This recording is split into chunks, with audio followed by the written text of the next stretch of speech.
Good evening and welcome to this edition of DeFacto Review, a weekly roundup of the biggest stories shaping Mongolia. Here with us tonight is our commentator and economist Jargal of DeFacto. Good evening. And my name is Dulgong. We're live on Facebook at V Television and we want to hear your thoughts, so send us your comments on Twitter with hashtag Jargal_DeFacto. Coming up in the program. The 2019 state budget was approved this week.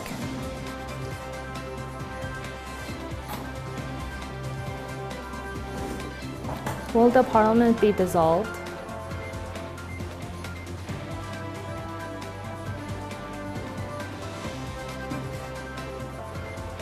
How is the public's perception and understanding of corruption?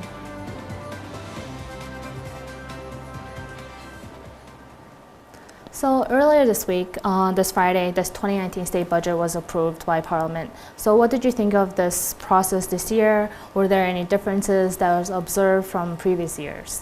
Well, principally not that big difference. Only a difference that 10 members of Democratic Party left the sessions and thinking that they will not be a part of a bad budget.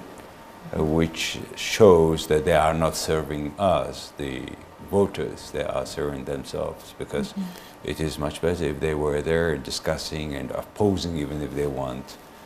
The other thing was out of 75 members of parliament, now we have 71 is missing. Out of 75, 38 were there, which just makes just over 50.6%. So it's hardly they have approved the budget. It's unfortunate because it's one of the main actions or main missions of the parliament is to approve the budget, and only hardly half of them were there. So this is, if we can say, a difference. But other than the budget is again with a big deficit, and it's a time when really the country is in a big debt. And the President of Mongolia, Mr. Batulga, said on October 12th that if this budget as it is will be not changed, then he will make a veto. He will veto this budget, which he's going to do anyway, because the budget is not that substantially changed from the time when the first hearing happened. Why? President that time said that it's full of conflict of interests. Minister of Finance got more money on his constituency than other constituencies. And also the economics, the basics of economics are very poor now. Inflation is coming to 9%.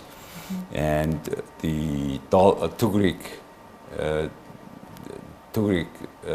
exchange rate went down for 602 Tugrik, and the gas price went up for 30%, up to 30%. The government is not able to react on that efficiently. And also President said that the country is becoming with more foreign debt. 20.1 trillion Tugrik is quite some. 70% of the GDP is kind of size of this foreign debt. And the domestic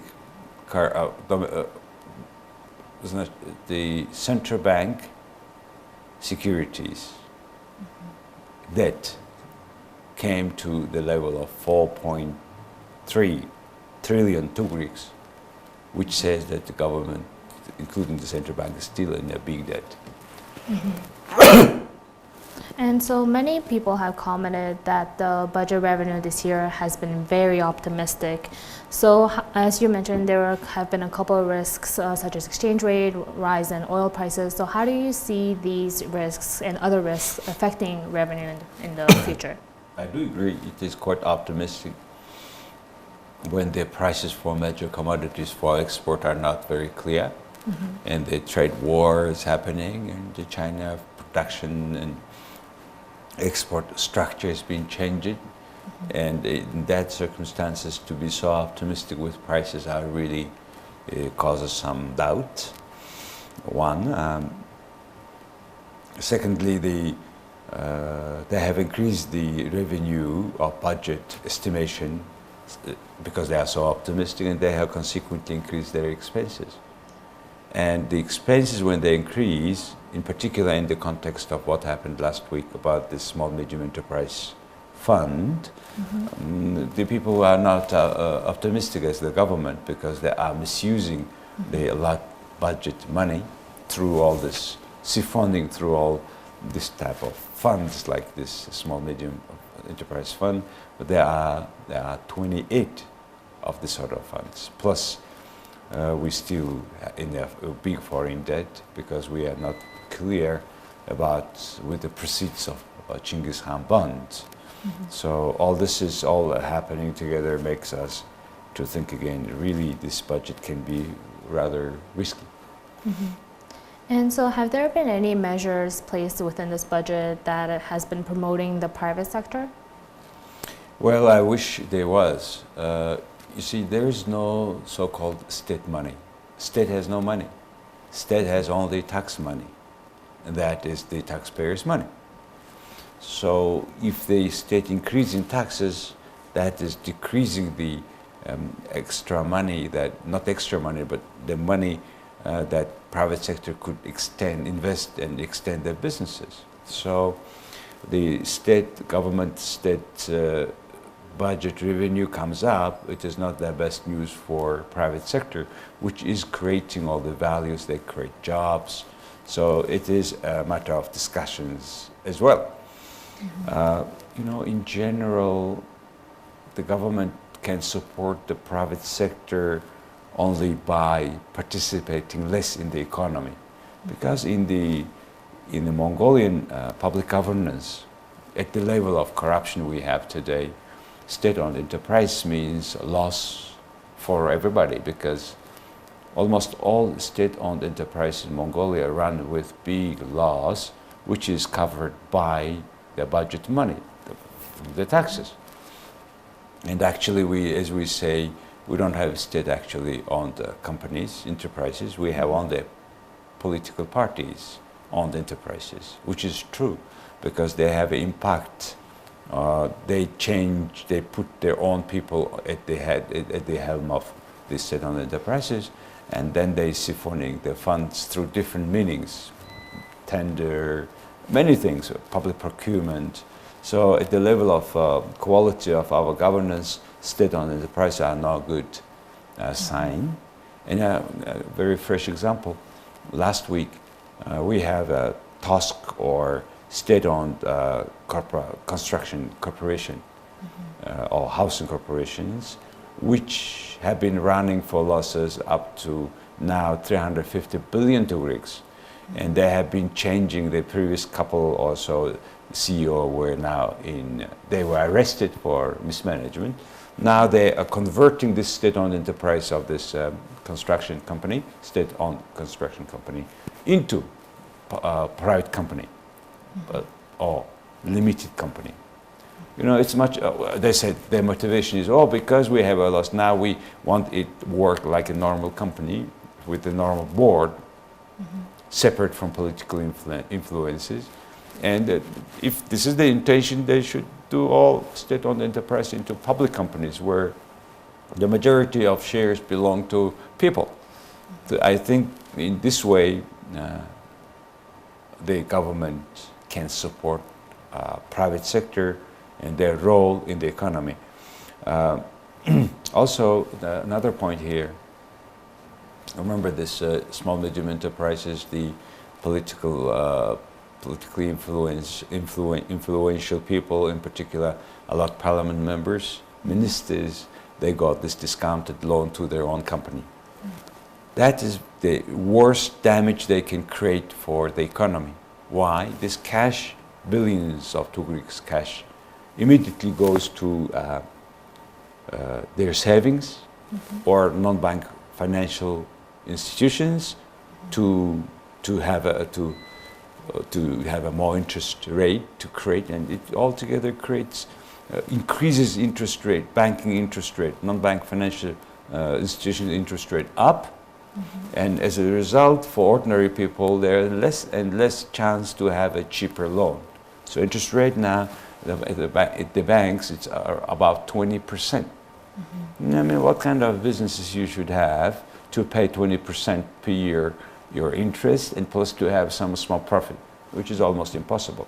That's why private sector is really shrinking in this country, and jobs are lost, and many people now applying for visa to Korea. And another news is this week Japan had adopted new law allowing more immigrants, labor coming to Japan, staying there longer or forever.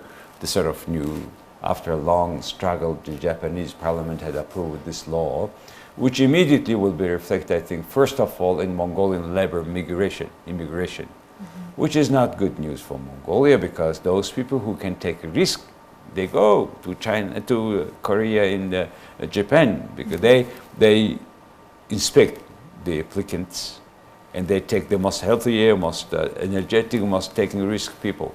So I'm not that. The thing don't look very, very positive for me. And so earlier this week, President Baktolok also submitted a letter to the Speaker of Parliament about the issue of dissolving the Parliament. So this is the second time that he has proposed this during his presidency. So how realistic is it for the Parliament to be dissolved, and under what circumstances would this be possible? Well, in fact, he submitted that letter to the Speaker or the head of the Parliament, and he had accepted. Now he had to reply somehow. According to our constitutions, there is a particular provision. It's in the constitutions. It's provision number 22. 22.2. The 22.2 says that the Parliament can be dissolved only in two cases. One, 2/3 of the members agree.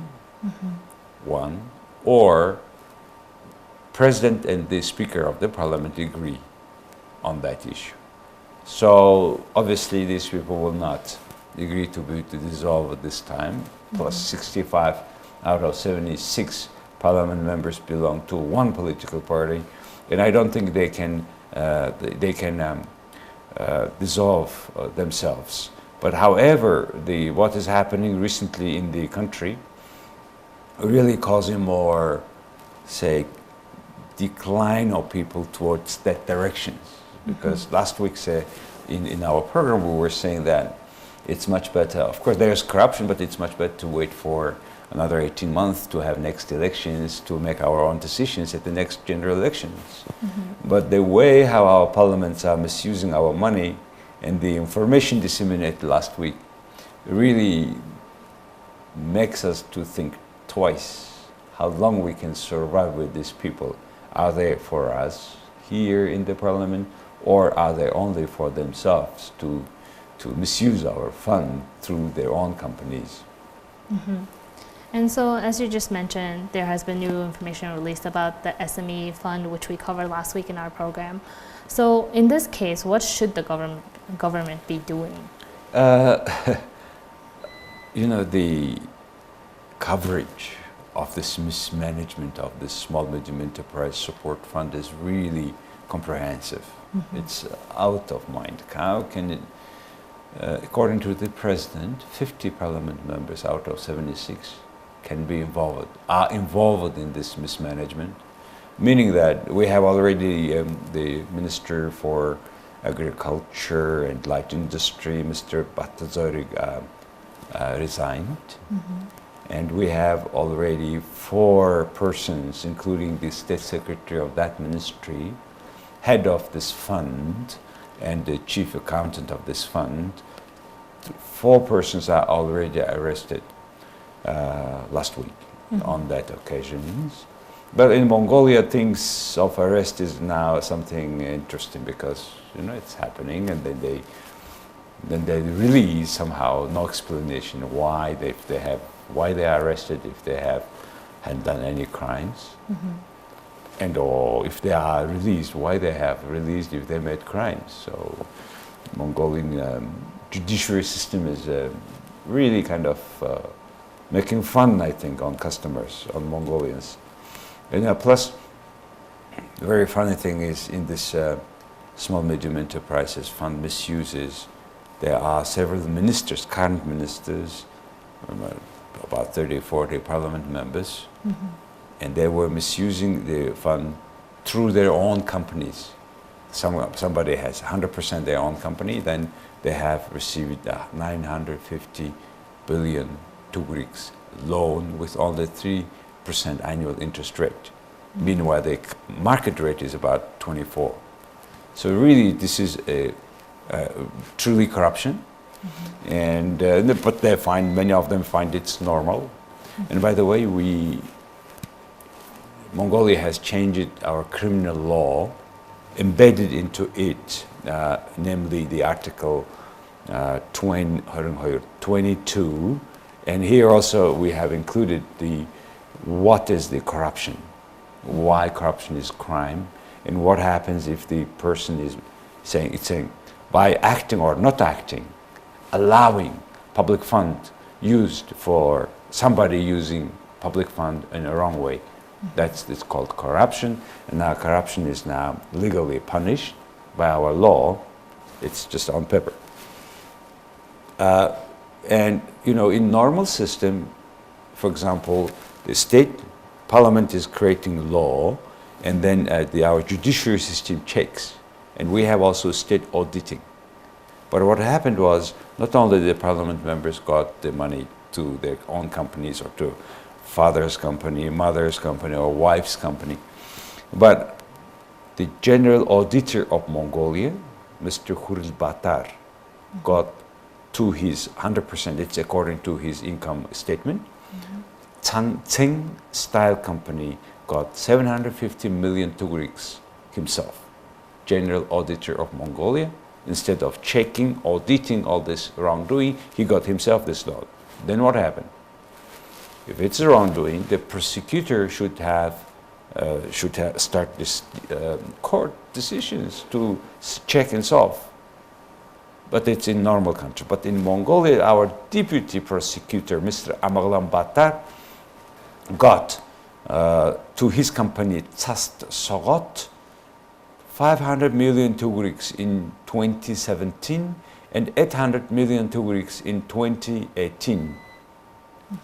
In these circumstances where all our system is so much corrupt, it's very hard to believe that the city prosecutors have opened criminal files against these 4 people arrested, and they're going to open other files against the parliament members.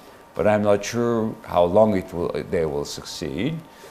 Usually these kind of things are, starting with the big noises and disappearing slowly with different kind of explanations. And so it seems to be that some conflicts are arising between parliamentary and presidential governance. So what do you think of this? Yeah, it's an issue of, as President said, Batullah said, that it's an issue of structure of our power, political power. It is in a way that the three branches of our power, the differences are becoming less and less, or disappearing in kind of. Why? Because we are not clear it is parliament power or president power. Mongolian president has a right to submit law draft, and also on one side he is symbolic, but on the other side very strong power he has in terms of nominating the judicial system. Justice, all heads of justice, anti-corruption agency are nominated, initiate that nomination by the president of Mongolia. And Mongolian government has a really 100% dependent on the parliament. Why? Out of 76 political parliament members, 18 of them are cabinet members. This is really, it's not clear which clothes they are wearing on the day of whatever they discuss. Either he is coming as parliament member or as a executive cabinet member. So really Mongolia needs to reconsider the structure of power, but people are afraid of using this current window of the kind of light that we have on this corruptions at the biggest scale. And the people are afraid of having a kind of a vacuum of power, and President Patolga may, according to some people, what they're afraid of is President Patolga may have taken all power and create purely presidential power, presidential system in the country, which is not that easy to actually to happen. Really, Mongolia is considering, and it must be a wider range of discussions. Should we have two chambers of parliament? In case if a president has a more executive power, like in the US, then it's a matter of having, for example, in the US, the House of Representatives, there are 100 people are being re-elected, or the election for them is happening every 2 years. Now, that's what the midterm election is about, now where the President Trump is very active in promoting his policy. But this midterm election in the US really giving evaluation to the power of the country. So maybe this sort of things, power structure we can consider. That's the dilemma what we have in Mongolia today in terms of reforming our political power system. And so moving on to our third topic, the Asia Foundation recently released its annual survey on perceptions and knowledge of corruption. So based on the study, were there any discrepancies between the citizens' understanding as well as awareness of corruption versus what it is actually like in real life? Well, citizens understand in the same way as a reality. Or in other words, this survey shows, it is being made, the survey, since 2006, almost every half year, semi-annually, and really having they have a very clear-cut system, method of that survey around all the country, some more than 2,000 plus samples from different layers of the society. And it gives more or less very clear picture of what they survey. In that case, for example, what is the most corrupt institutions in Mongolia? It was all the time the land institutions, land-related institutions who would give us permissions, who would extend, whatever. Then suddenly, for 5 years ago, the next corrupt institutions was political parties, which is actually was number one in 2016, for example. And so corruption is connected with political parties' financing, that's what they say. And also, another question was, who is to be the institutions to fight corruptions? 44% of the people surveyed said, 44% of them said in 2013, that's the anti-corruption agency. But after 5 years, 2018, only 33% says this is the agency. And for 5 years, 11% less. People lost confidence or losing confidence in these institutions. Unfortunately, they have a background. Just an example. All this small medium enterprise fund scandal comes not because of anti-corruption agency. It is because of these two political parties, they disclosing each other facts.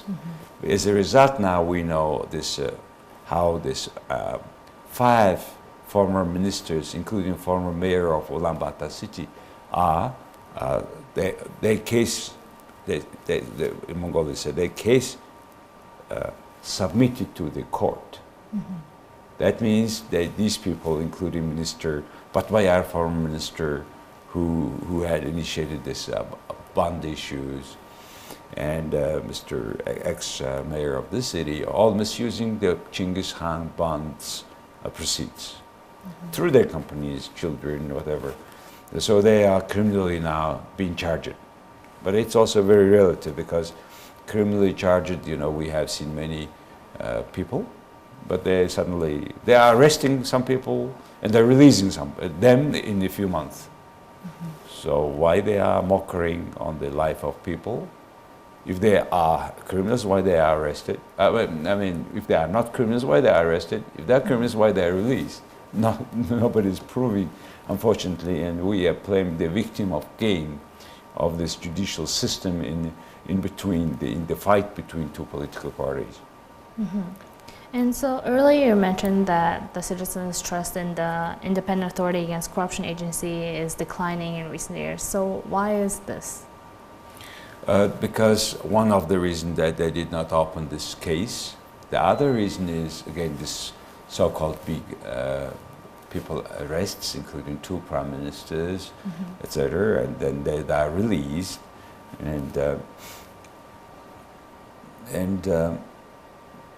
they are coming. This institution are not coming after every, for example, mismanagement, depending on who is doing that. For example, they knew 2 years ago, they knew that this small medium enterprise fund is being misused. What they did, they just sent a letter of recommendation to the minister that you should make your fund management clear or fund report clear. If they knew that people were misusing our fund, our money, thus making the interest rate higher and people poorer, they could take immediate actions. So that's why the people believe in this agency less and less. So now we do expect more from them with the current cases of this many parliament members on this small fund issue, the small and medium enterprise fund issue, on the bond issue, on also last week new cases come from the ASEM mismanagement, ASEM preparation, money mismanagement. Some 17 political officials, including very high-ranking officials, were denounced that they have been misusing a lot of money, which is supposedly to be used or have been wrongly used for ASEM meeting in Mongolia 2 years ago. So all these cases will again test if this anti-corruption agency is really for us, ordinary people, or for the politicians to be in their hands for protecting, to protect their criminal cases, corruptions, and only to be tough for small petty crimes of ordinary people. That's why people are losing their confidence in these institutions. Well, thank you. And so this concludes our program for this evening. Please join us next week at the same time for another weekly roundup of the biggest stories shaping Mongolia. Good night. Thank you very much.